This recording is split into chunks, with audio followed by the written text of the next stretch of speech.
Hello and welcome to the programme which looks at the Holy Land. I am Paul Calvert. Psalm 48 verse 1 from the New King James Bible says this: Great is the Lord, and greatly to be praised, in the city of our God, in his holy mountain. I'm with Peter Fast from Bridges for Peace. Now, the war has intensified with Israel attacking Iranian nuclear facilities and Iran responding back and firing missiles on Israel. We're seeing rockets hit and destruction in Bat Yam, Tel Aviv. Has Bridges for Peace been out there on the ground helping? Hey, Paul, thank you for that. Yes, we've actually been at ground zero. Last week we went to Bat Yam, stood right there in the rubble and the debris, taking it all in, looking at the devastation. You know, you can see these things on CCTV footage or people that have filmed it with their phones, but it's nothing compared to seeing what one of these missiles can do when it impacts a civilian center, wrecking, bringing destruction to about 61 buildings and totally destroying 6.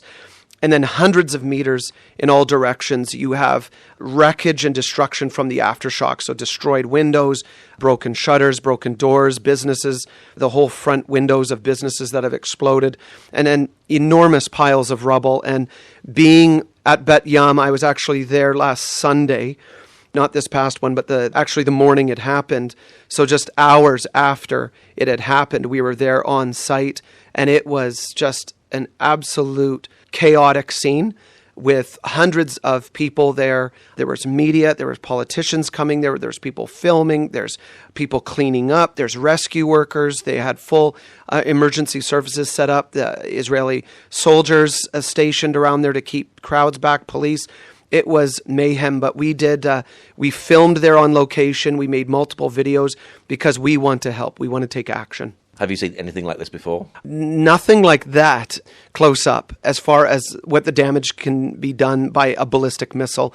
I've seen destruction on October 9th of 2023, just less than 48 hours after the 7th. Bridges for Peace made our first delivery down south. So when we went down there, there was missiles flying through the sky.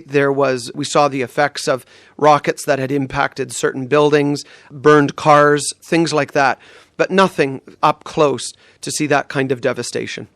Did you get an opportunity to meet the rescue teams that were there in Bat Yam? Yes. So what we did was we got a number of interviews by like CBN, ABC. We did interviews of people on the street. But then I think God has just opened up an incredible door. We've been able to work with Lahava, which is a search and rescue organization that's part of the fire brigade. These guys go into very unstable buildings and situations, dig through rubble.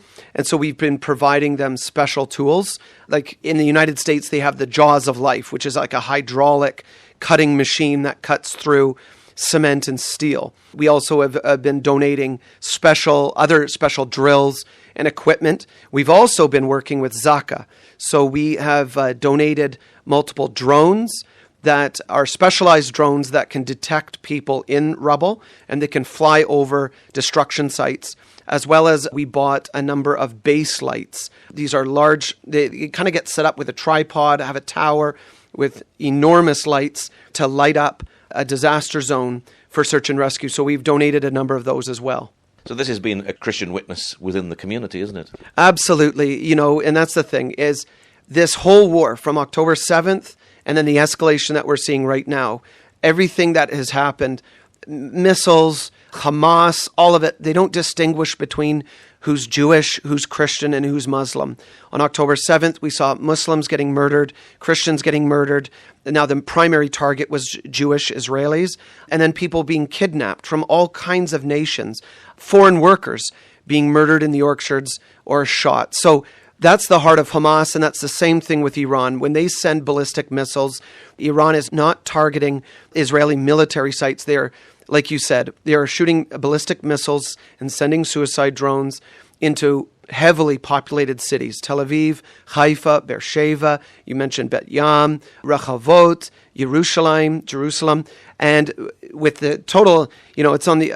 When you look at Israel's response, it's military sites, it's nuclear sites, military bases, ballistic missile factories, drone factories, and targeting key military terrorist leaders. So that, it couldn't be, the stark difference couldn't be more black and white between how this war is being carried out. Now, when a ballistic missile is fired, there are sirens that go off and there are apps that start going off as well.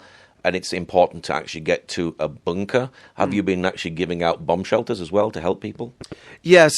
Since the Iranian war that has started with Israel's preemptive strike on June 13th, we haven't given out a bomb shelter yet, though we have some that we're going to be ordering. Since October 7, 2023, we've donated bomb shelters, many bomb shelters to different communities. In fact, South Africa donated a number of bomb shelters to a community called Rimonim. And so in the attacks that have been happening right now, we actually received photographs of the bomb shelters that we had provided, packed full of Israelis who were taking shelter there. And we had our main contact in Rimonim send us a message that this was just an incredible answer by God, that Bridges for Peace could stand in the gap, bless this community, and that people inside the bomb shelter, although definitely nervous, I mean, it's not like you're on holiday when you're inside a bunker or a bomb shelter. You can hear missiles being intercepted. It's the echoes of booms.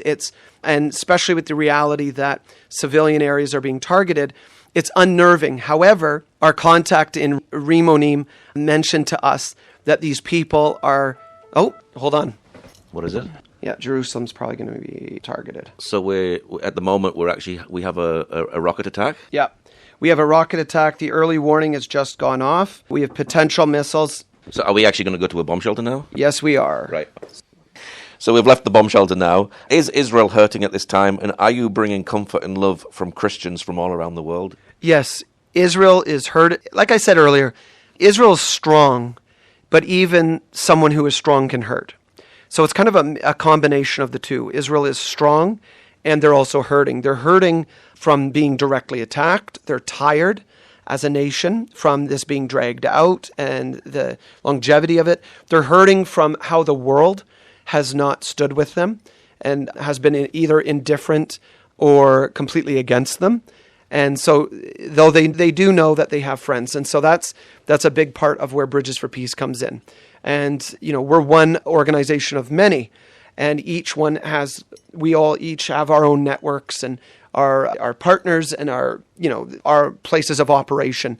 But there are millions of Christians on that level standing with Israel.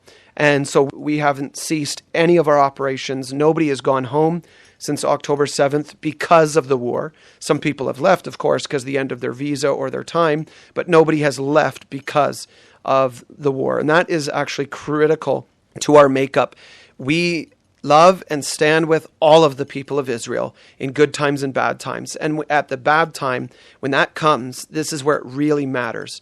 So we've been able to impact the whole country in every facet of how this country operates, from Christian Arabs and doing deliveries to Christian Arabs, to working with the Druze community of Majd al-Shams and others, to working with the Israeli Jewish community, which is our primary focal point, is building relations between Christians and Jews in Israel and around the world, but also standing with the Jewish community around the world against anti-Semitism and educating and partnering with them to offer support. But this is what it is. This is real life. This is touching people's hearts, allowing them to see that they're not alone and to experience that. We're not tourists, so we don't just do something nice and leave.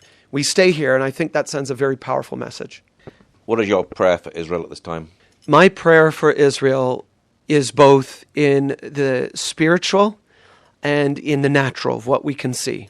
So my prayer for Israel in the natural would be for this nation to have victory in war over evil, lawless people, and in that victory to bring about a sense of a real, true sense of genuine peace and normalcy as much as can be seized. Quality of life and joy, and that families in Israel, Jewish, Muslim, Christian, all Israelis, 10 million people, would be able to experience genuine life, would be able to operate with a genuine life. Enjoy, go to the beach, go on holiday, shop, provide for your families, safe and secure nation.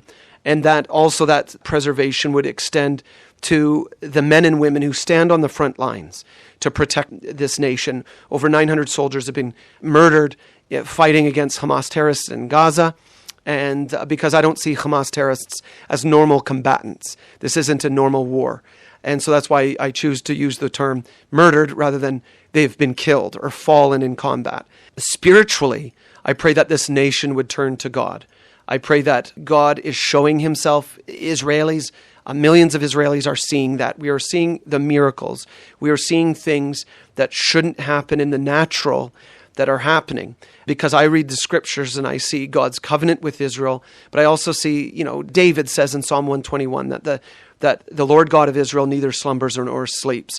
So he does live. He is the God of Israel and the God of this world. And so that's also why Israel values life outside of Israel, because the Lord God of Israel is the God of the world. He does care and love the nations, and people are created in their image. And so I would love to see the truth of who God is flow through this nation. I would love to see Christians and Jews come together, Christians and Muslims come genuinely together and to build life and see life. One of the things I was just reading the other day is that when times of crisis come, how do we react? Do we react with despair and chaos? Or as people of faith, that's you and I, Paul, do we allow the Lord to basically dig new reservoirs of faith in our hearts? And that allows us to move forward and to grow. And so that is what I pray, is that God would dig new reservoirs of faith in the lives of millions of people, tens of millions in this region, within Israel and outside, and that they would see the face of God and seek truth and seek genuine peace. And that would bring a paradise to this whole region. What's your website for people who'd like to know more about the work that you do? Our website is bridgesforpeace.com. You can find us on all social media platforms like TikTok, Instagram, Facebook, YouTube. We are producing videos of showing and demonstrating the work that we do. We do educational teaching, biblical teaching, the Hebraic roots of the Christian faith. Jesus was Jewish. The disciples were Jewish. This was the fertile soil that what we would later call Christianity, what it grew out of.